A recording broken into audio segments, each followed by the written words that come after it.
This happened a few months ago.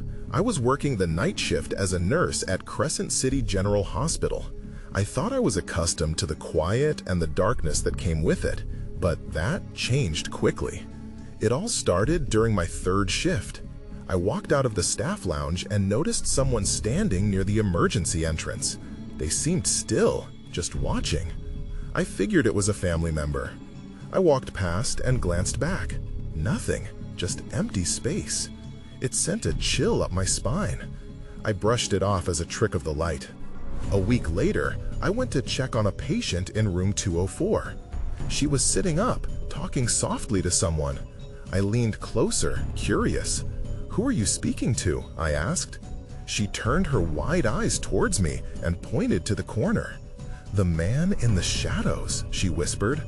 I glanced over. It was just darkness. My heart raced. Was it the medication? Later that shift, I bumped into Beth, a nurse I had known for years. She looked upset. I asked her what was wrong. She said she kept feeling someone watching us from the lounge. I tried to reassure her. "It's just the night getting to you," I said. But inside, I felt uneasy. The next few nights, the feeling of being watched grew stronger. I could feel eyes on me as I stocked supplies. I heard whispers, but every time I turned, there was nothing. It made my skin crawl. I started to question my own mind. Was I imagining it? Then came the night that changed everything. I was making my rounds when I entered a dark hallway. There it was again, a figure standing at the far end, staring at me. My breath hitched. I called out, "Can I help you?" But he stayed still. I stepped closer, and he just vanished without a sound. It rocked me to my core. After that, I tried to push through, but the unsettling feeling wouldn't go away. I kept thinking of the patient in room 204 and her words. What had she seen? Every time I closed my eyes, I could see that shadowy figure, waiting. One night, I was alone in the supply room. I could hear my heart thumping in my ears. I kept looking around. Were those whispers really in my head? I felt as if the walls were breathing. It was unbearable. I wanted to scream, but I held back. I took a deep breath and forced myself to stay calm. Then I heard it again. My name. Someone whispered it softly. "Jake." I turned around. No one was there. My hands trembled. I felt sick. Was I losing my mind? I left the supply room, but the feeling of being watched never went away. I was back in the dark hallways, doing my job. But instead of comfort, all I felt was dread. I couldn't shake the feeling that something was waiting for me, that it was watching. Would I be the next patient in this hospital? The whispers continued, and I couldn't find out where they were coming from. I couldn't shake the feeling that I was slowly losing my grip on reality. Each night grew heavier, and the whispers grew closer. I decided I needed to talk to Beth. Maybe I wasn't the only one. That shift, I found her in the break room. The fluorescent lights flickered above us, casting odd shadows. She looked tired, her eyes rimmed with dark circles. "Beth, have you still been feeling watched?" I asked, trying to sound casual. Her gaze dropped to her cup of coffee, and she nodded, her voice barely above a whisper. "Every night. It's different, but I feel it." We shared our experiences, and as we talked, an uneasy laughter escaped my lips. It was absurd, yet somehow comforting that I wasn't alone in this. I thought maybe we could get through it together. The sound of a cart rolling down the hall interrupted our conversation. A chill swept through me. The hospital was too quiet for it to just be a random noise. "Are you okay?" Beth asked, noticing my sudden change in demeanor. I nodded, but I wasn't entirely convinced. I took a breath and suggested we check on the hall together. We walked cautiously down the corridor, every step echoing off the sterile walls. I felt a rush of fear and exhilaration. I looked over at Beth, who was biting her lip, a sign of her own nervousness. As we turned the corner, I froze. There was the figure again. Not quite human, not quite shadow. It was as if it could blend into the darkness, mere inches away from us. I could feel my heart race. "Did you see that?" I whispered, pointing. "What?" Her voice trembled slightly. "It was right there," I insisted. But when we turned, it was gone. Just thick shadows swirling where it had stood. We looked at each other, fear pooling in our eyes. "Maybe we should get out of here," Beth suggested. I agreed, my gut telling me that staying any longer was a mistake. But just as we were about to retreat, I heard my name again, clear as day. Jake! The hallway felt claustrophobic now. My skin prickled as I turned towards Beth, who looked as terrified as I felt. "Did you?" she began. But then the lights flickered again, plunging us into darkness for a beat longer than usual. I felt a hand brush against my shoulder. I spun around, heart racing. Nothing was there, just emptiness and the oppressive silence. "Let's just go," I said, feeling a sense of panic rising in my throat. We sped toward the exits, wanting to be out of that corridor as fast as possible. When we reached the lobby, the ambiance shifted. It almost felt safe again. The bright lights felt warm on my skin. We exhaled together. The tension easing just a bit, but I could still feel the echo of that cold shadow following us. But then something caught my eye near the entrance. A figure appeared from the shadows, again. My heart dropped as I recognized it wasn't just any figure. This time, I truly understood what I was up against. I turned to Beth, my voice shaking as I said, "That's not just a shadow. I think I know who this is." That's when I saw it, his face. I gasped. It was a patient I once had, a patient who had passed away on my watch. I was being hunted by the memories I couldn't escape. I couldn't breathe. The image of the patient's face was burned into my mind, a haunting reminder of my failures. I took a step back, pulling Beth with me as I stumbled away from the doorway. Panic surged through me. "What if he's angry?" I whispered, still staring at the figure. It didn't move, just stood there, shrouded in the dim light. Beth's eyes darted between the figure and me. "Jake, we need to leave, now." But I couldn't tear my gaze away. This was more than just a memory. The patient had come to me for help, and I had failed him. I felt a shiver crawl down my spine. What if he wants something? What if this is my punishment? No, don't think like that. Her voice cut through my thoughts. "We need to—" Before she could finish, the lights flickered overhead again. This time, they didn't just dim, they went out entirely, plunging us into a suffocating darkness. I could hear Beth's breathing growing heavier beside me. I felt the air shift, as if something unwelcoming had slid into the space between us. "Jake?" she called out hesitantly. "Just stay close," I replied, though I was shaking. My heart hammered in my chest as I reached out, trying to find her hand.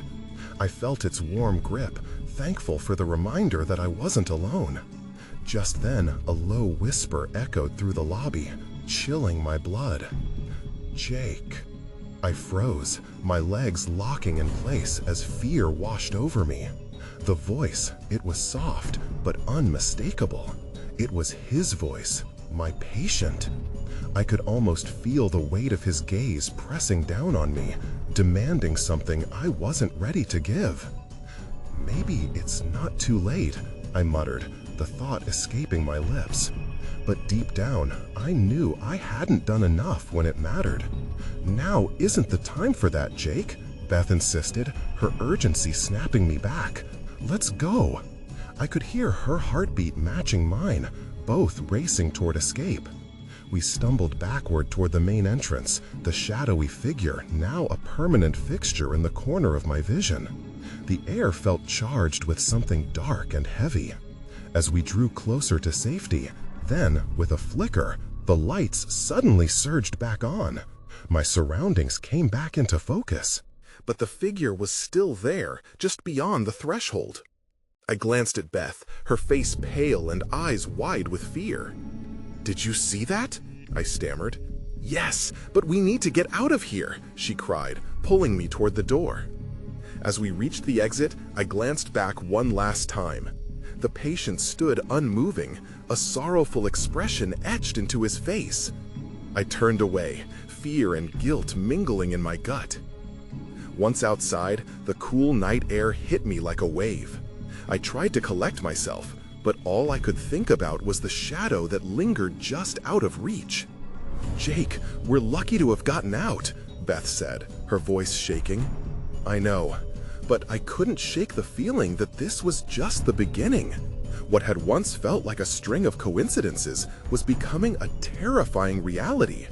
And deep down, I wondered how many others had walked these halls, haunted by the ghosts of their own making." I looked at Beth, determination flickering within me. "We can't just leave it like this. We need to find out what this means." Before the night was over, I needed answers. The next day, I couldn't shake off the events from the previous night. My shift started in a few hours, and I felt a knot in my stomach. I paced my apartment, trying to focus, but every shadow seemed threatening. What would I even do if I saw him again? The thought gnawed at me. Beth texted me, giving me hope. "Let's meet before your shift. I have an idea." I grabbed my jacket and stepped out, eager to know what she had in mind. We met at a small coffee shop near the hospital. Her eyes were wide as if she hardly slept themselves. I spoke to Tom, the janitor. He mentioned something strange on the third floor. I raised an eyebrow, hoping this wasn't another wild story. What did he say? He said he's seen patients wandering around after hours. People talk about it. She glanced around, lowering her voice. But he won't go near the old wing anymore. "The old wing?" I asked, confusion mixing with a sense of dread. I remembered the stories about that part of the hospital, closed for renovations, but whispers never really stopped. "Yeah, he said they hear sounds and see shadows that shouldn't be there. Maybe the patient you saw is one of them," she spoke quickly, urgency in her tone. "I don't want to believe that," I admitted, "but I can't shake the feeling he needs something more than just attention." We sat in silence, the weight of her words settling over us like a thick fog. "Let's go check it out after your shift," Beth suggested. "Are you serious?" I shot back. The disbelief came through my voice. "I'm serious. We can't leave it like this. You need closure, Jake." As my shift began, I tried to keep myself busy, but every creak of the building made my heart race. Evening lights did little to calm the anxious energy coursing through me. My footsteps echoed in the empty hallways, adding to a growing sense of isolation. Hours dragged on, each minute louder than the last. Then I spotted it, a flicker of movement at the far end of the hallway, barely visible. I blinked, and it was gone. I told myself it was just fatigue playing tricks, but as I turned a corner, the sensation of being watched thickened. I paused, scanning the shadows. "Looping myself into anxiety," I muttered under my breath. But I couldn't shake the feeling. It felt very real. Maybe I should have stayed home. Then came a soft, almost familiar voice. "Jake." It was unmistakable, echoing off the sterile walls. My heart raced as I froze mid-step. This time it wasn't a whisper, it was clearer. "Jake." Dread pooled in my stomach as I turned slowly. Nothing but empty corridor lay before me. I leaned against the wall, my breathing shaky. Was this real? I wished Beth was there. I needed her. Then everything went silent. The air shifted, and I noticed a door at the end of the hallway, slightly ajar. I hesitated, but curiosity pushed me forward. I stepped closer, drawn to it, half expecting to see the figure from the night before. That's when I saw it. A small, tattered notebook lying on the ground just outside the door. My heart raced as I reached for it, a sense of urgency washing over me. I flipped open the cover, and the first page made my blood run cold. A name scrawled roughly across the top, my patient's name. The entries were frantic, filled with scribbles that detailed pain and despair, and intertwined with my own notes from his case. My hands trembled as I realized I had the disturbing evidence in my grasp. Suddenly, I felt a chill behind me and turned. There, just beyond the door, stood a shadow.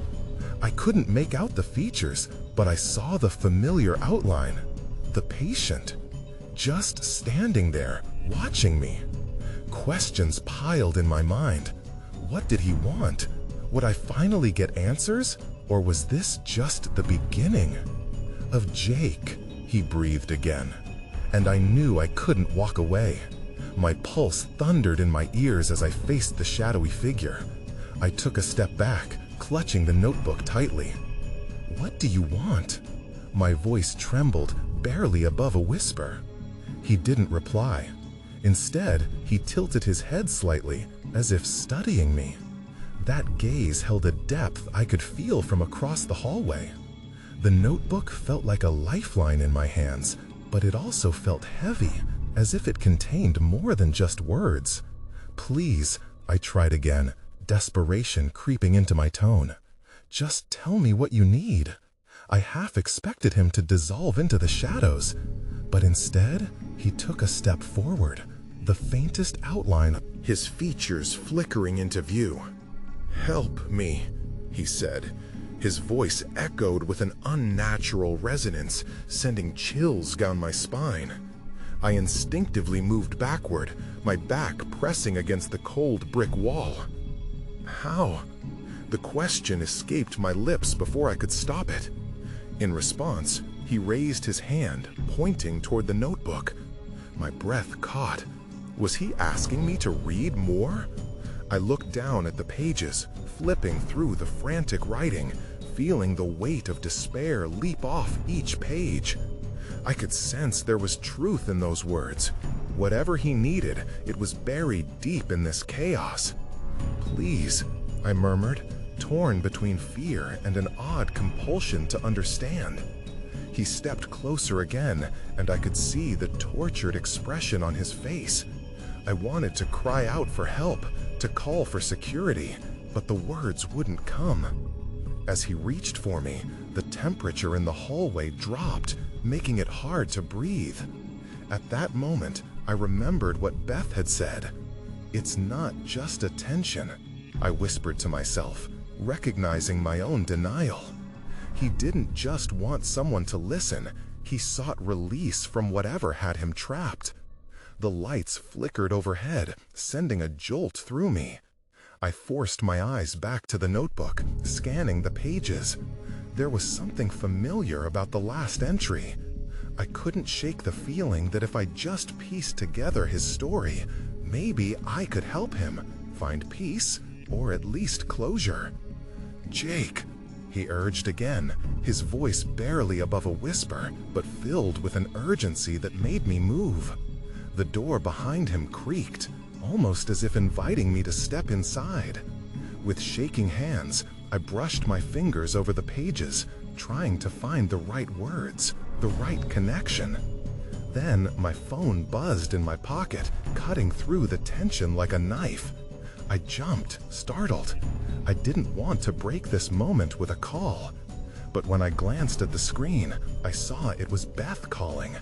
A wave of relief surged, followed by panic. I needed to tell her what was happening. "Wait!" I shouted at the patient. But instead of stopping, he faded slightly, as if my distraction pulled him back. I cursed under my breath and hit ignore. Taking a deep breath, I forced myself back to the notebook. I couldn't lose him. If he disappeared now, I might never know what he wanted. But when I looked up again, he was gone. The air felt heavier, thicker, and I was left alone in the emptiness, clutching that little notebook. That's when I heard it again. His voice, softer this time, seemed to come from the depths of the old wing. Help me. Find the truth. The cold wrapped around me, and as dread washed over me, I knew this was far from over. I had to go deeper. I stood there for a moment, frozen in disbelief. Go deeper, I said softly to myself. The words, I couldn't ignore the chill creeping up my spine, nor the uneasy feeling in my stomach. I had to follow his voice to uncover whatever this mystery entailed. With shaking hands, I shoved the notebook into my bag and stepped towards the darkened hallway leading to the old wing. Each footfall felt heavy, as if the floorboards were warning me to turn back. The air was still, too still, as if there was something lurking just out of sight.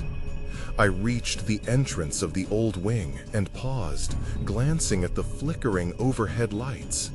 They buzzed with a disconcerting frequency, casting brief shadows against the walls.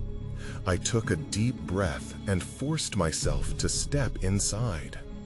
The dim corridor felt claustrophobic.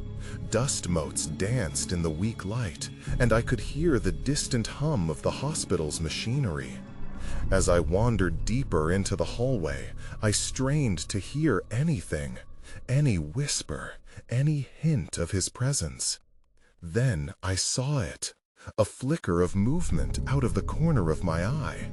I turned swiftly, but there was nothing but the faded wallpaper and the barren rooms. My heart raced. "Jake?" I called out, unsure if I was more afraid of the silence or any answer I might receive. "Where are you?" But the only response was the soft creak of the building settling, and I shivered again. I knew I had to keep moving. After all, I couldn't let fear dictate my actions now.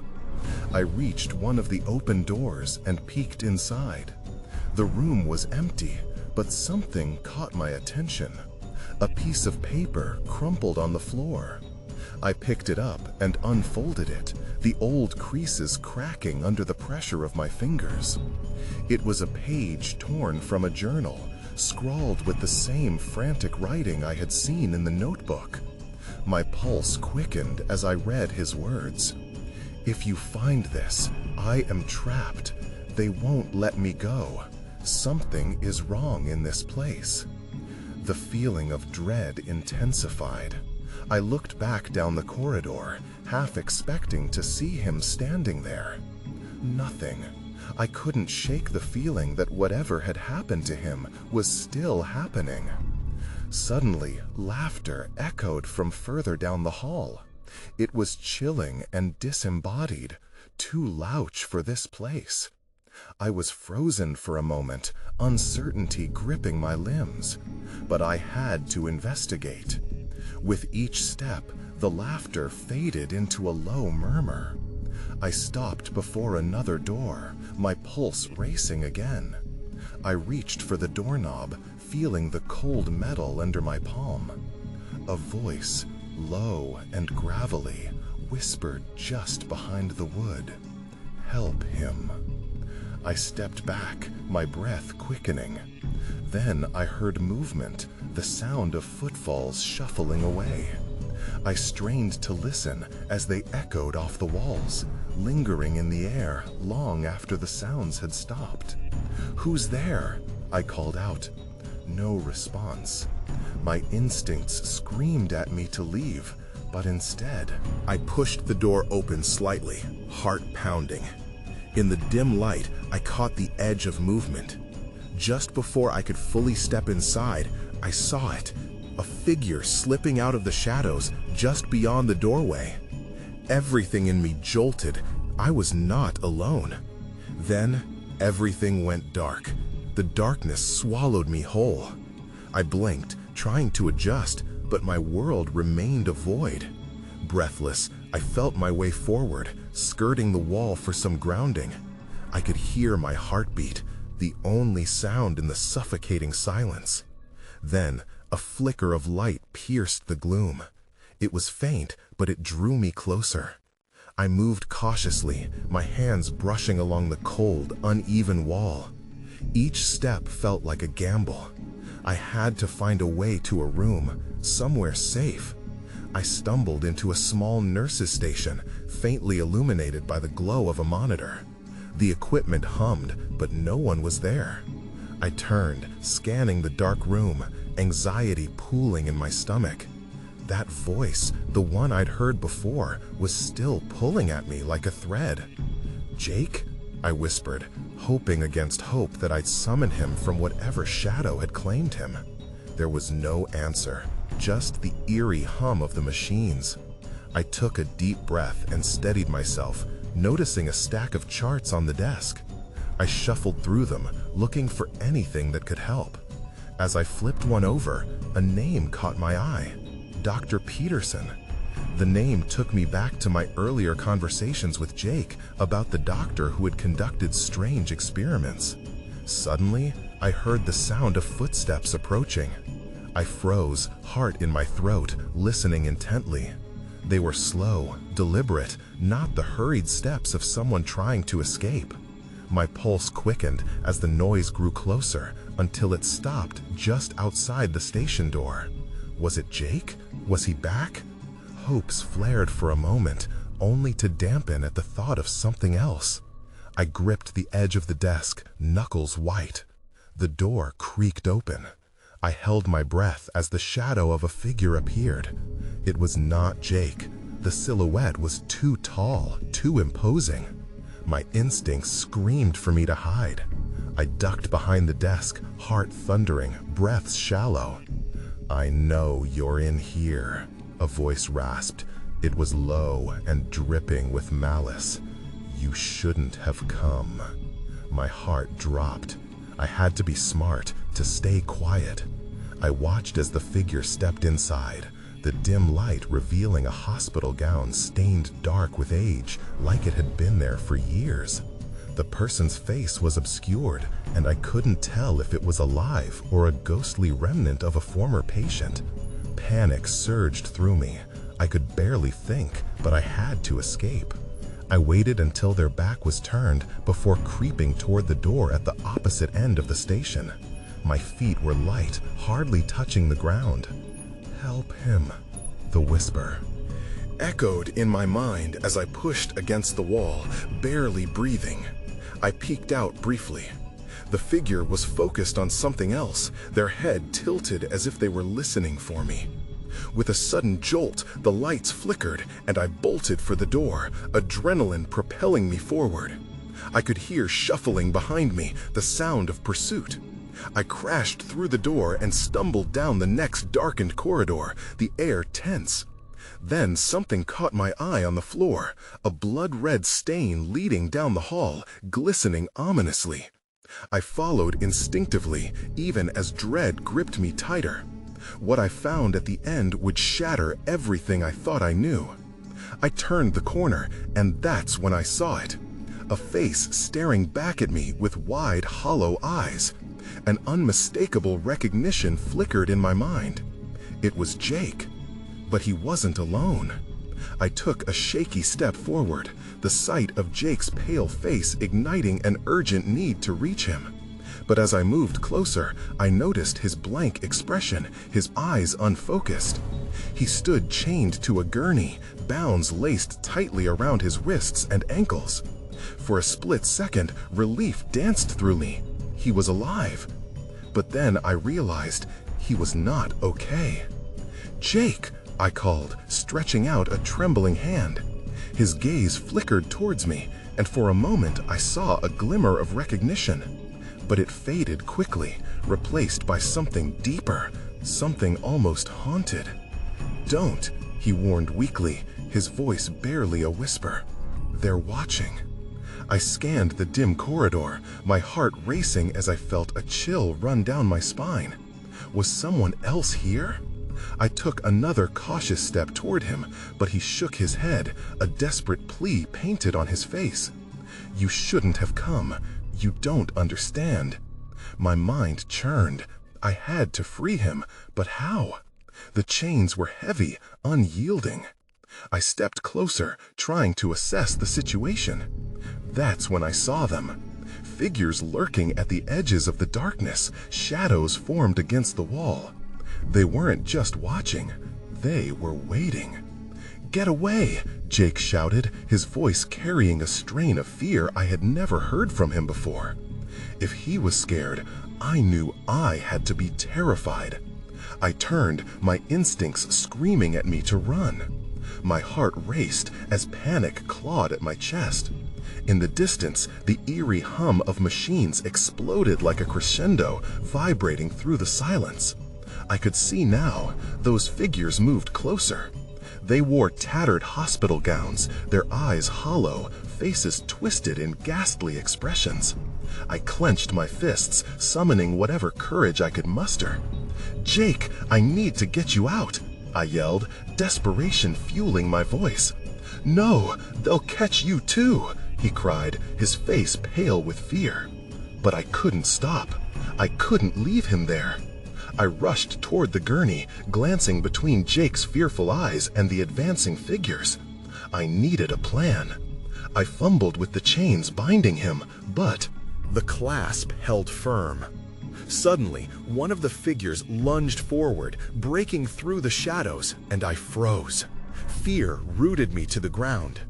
The figure stumbled, its face coming into view. It was a patient, one I recognized. No, not just a patient. Someone who had been in the hospital when I was last here, their body twisted by illness. "Help us," they croaked.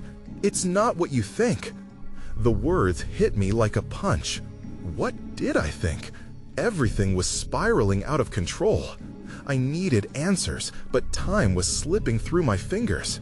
I had a choice to make: stay and risk becoming another victim, or flee with the remnants of hope that I could find help.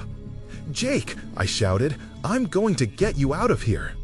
I turned and bolted down the hallway, the figures close behind me. My heart raced as I fought back tears. Then the lights flickered again, plunging us into darkness. I stumbled, falling against the cold floor as shadows danced around me. The whispering voices grew louder. "Help him," they clamored, threatening to drown me in panic. As I blindly scrambled to my feet, I realized I was trapped. A door loomed ahead, but I could hear the shuffling of feet all around me. There was nowhere to go. Just then, I felt a hand grip my arm, cold as ice, but unmistakably human. "They can't be trusted," Jake's voice echoed in my head. And in that moment, I understood. Everything was about to change. I rushed for the door, feeling the icy fingers of fear clutching my throat. The darkness pressed against me like a suffocating blanket. I yanked the handle, but it didn't budge. Locked. Panic surged through my veins, and I slammed my shoulder against the surface. The sounds of movement were getting closer. I turned back, scanning the shadows. My heart sank as I caught a glimpse of more figures emerging, more distorted faces blending into the dark. I could barely make out their features, but the way they moved was like a sickly dance, shuffling and swaying, as if they were alive in a way that felt wrong. It was unsettling. "Help us," a voice rasped from my right. I didn't want to turn. "Please, don't leave us here." I steeled myself and glanced over. This figure looked like the others, but something flickered in its eyes. I could see recognition, a fleeting moment that connected us. "What do you want?" I shouted, fear choking my words. "Get out!" Jake's voice echoed inside my head. "You have to run." I pushed away from the door and launched myself deeper into the shadows, the figures closing in on me. The hallway twisted, turning into a maze of flickering lights and damp walls that felt like they were closing in. I could hear their whispers intermingling with the rapid beat of my heart. "Help us! Join us!" Then I slipped into an alcove, gasping for air, squeezing my eyes shut. I didn't want to see them. I didn't want any part of this nightmare. But Jake's face haunted me, a reminder of what was at stake. Drawing on my last strands of courage, I forced myself to glance back towards the corridor. The figures had stopped but lingered, their hollow eyes butting against the dim light. Their mouths gaped wide, and I realized they were all trying to scream, but no sound was coming out. "Stop it!" I shouted, my voice breaking. "What do you want from me?" Suddenly, a light behind me flickered on. I spun around to see a small window at the end of the alcove, revealing a bright, sterile room. My instincts kicked in. I dashed toward it. If there was any chance of escape, I had to take it. But as I neared the window, I saw a face on the other side, a nurse, her eyes wide with alarm. "You can't be back here," she shouted. "You need to leave." "Help!" I screamed, banging my fists against the glass. "Help us! Jake is in danger. He needs—" The nurse shook her head slowly, a look of understanding and sorrow crossing her face. "I can't help you," she said. "You have to go." Frustration clawed at my chest. I couldn't leave Jake to those distorted shadows. "Why?" I cried, pressing my face against the glass. "What are they?" Then everything went dark. The lights went out, plunging me back into the suffocating silence of shadows. I stumbled back, my mind racing. Not again. I turned, trying to find my way back through the hall, but fear sank deeper, leeching my focus. "They can't be trusted." Jake's words echoed once more. I needed clarity. I needed to understand who or what was behind this madness. And just as I felt I was sinking into hopelessness, I noticed something on the floor. A silver key, glimmering faintly in the darkness. My heart raced at the sight. Maybe this was my way out, my chance to save Jake. But as I bent to pick it up, I felt a cold breath on my neck, sending a chill down my spine. "Don't let them catch you," a voice warned behind me. And in that moment, I knew time was running out. I grabbed the key and bolted into the disorienting gloom. The sound of muffled whispers enveloped me, but I couldn't stop to listen. I had to find Jake. My heart thudded painfully in my chest as I raced down the corridor, the atmosphere thickening with an electric tension. The key slipped through my sweat-slicked fingers, but I gripped it tight, a symbol of hope amidst the encroaching fear. I couldn't let myself think about the figures behind me or what had happened to Jake. I drove forward, forcing my legs to carry me as I turned corner after corner, searching for the room I had seen him in. The shadows seemed to dance, taunting me, but I focused on the light. At the end of the hallway, suddenly I skidded to a halt. There it was, the door where Jake was chained. It loomed in front of me, the dim outline of his gurney visible just inside. "Jake!" I shouted, rushing toward him. Panic pulsed through me as I reached for the doorknob. Fear bellowed in my brain. Would it be locked? With a deep breath, I inserted the key. To my relief, it clicked open. The door swung wide and I rushed inside. The room was still as a tomb, dark with shadows and silence. Then I saw him, still bound but alive. He looked up at me, his eyes desperate, pleading. "You shouldn't have come back. You need to leave." "I can't leave you," I exclaimed, rushing to him. The chains were old, but the latch looked different, covered in rust. I fumbled with it, my heart racing. "I'll get you out of here, I swear." But as I tugged at the latch, I felt the chill in the air shift. Shadows began to coalesce at the edges of the room, forming into shapes, swirling with malicious intent. "Help us," they murmured, voices overlapping, a cacophony that echoed through my bones. I turned sharply, fear and determination mingling. "Stay back," I shouted at them, trying to choke the panic in my throat. I turned back to Jake, my hands trembling as I finally managed to open the latch. The chains fell away with a clatter that sounded deafening in the oppressive quiet. "You're free," I said, pulling him upright. But Jake didn't move. "They'll be angry," he whispered, trembling. "They don't want us leaving." I looked outside the door. The figures were closing in fast, their forms twisting grotesquely, faces a blend of anguish and fury. "We can't stay here," I urged, gripping his arm. "We have to move." He hesitated, lost in the depths of his grief or fear. "They'll come for you too. They always do." "No," I shouted, shaking him. "Enough. We're getting out of here together." The urgency surged through me as adrenaline flooded my veins. I pulled him toward the door, my heart racing at the thought of those twisted forms pursuing us. "Come on." As we stepped into the hallway, the shadows surged, and a sickening wave of cold washed over us. I could hear their whispers growing louder. "You cannot escape." We raced forward, the sound of their shuffling footsteps echoing behind us like thunder. The key was still clutched in my hand, its weight now felt heavy. I spotted the exit sign glowing dimly ahead. "Jake!" I yelled as I pulled him along. We turned a corner, the panic rising, breathing hard as we sprinted toward the emergency exit. The whispers morphed into desperate screams, echoing with a malicious intent. "Help us! Join us!" they cried. My stomach churned with fear. Were we heading toward freedom or straight into their embrace? At the exit, I thrust open the door and skidded across the threshold. The cold night air hit like a rush of salvation, but I didn't dare stop. We sprinted down the dark road away from the hospital, not looking back. When we finally slowed, gasping for breath, I felt the weight of the darkness linger for a moment, the presence still there, threatening to pull me back. I looked at Jake, his expression a blend of fear and relief. "I thought I had lost you," he muttered, the weariness edging into his voice. "I won't let that happen," I said quietly, though a part of me doubted how strong that pledge truly was. But I knew we had escaped, at least for now. Somewhere in the darkness behind us, I could hear the faint echoes of whispers fading, a remnant reminder of what we had evaded.